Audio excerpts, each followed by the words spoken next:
my final question that I wanted to ask you, which was, what do you think is the future of, and it could be specifically to your use cases, which is the endoscopic video management, but what do you think overall is the future for healthcare data management, and what do you see that most people don't?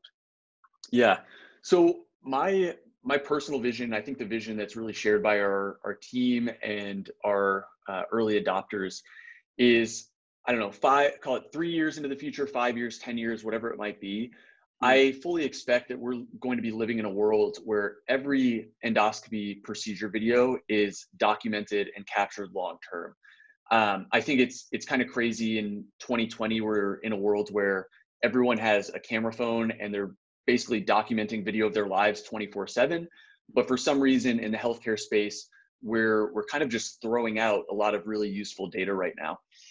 So that's one end of it. I think all of this video data will be captured. It's just a matter of time, and we're of course trying to make that happen as quickly as possible.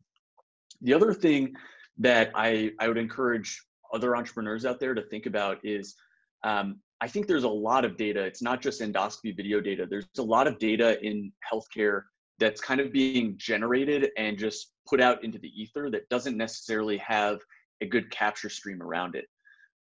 There are companies like Augmetics, which relies on Google Glass or kind of an ambient recording system in patient encounters.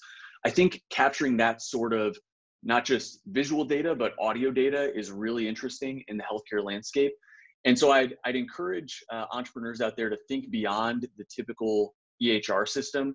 EHRs, again, I think they're really intended for billing documentation.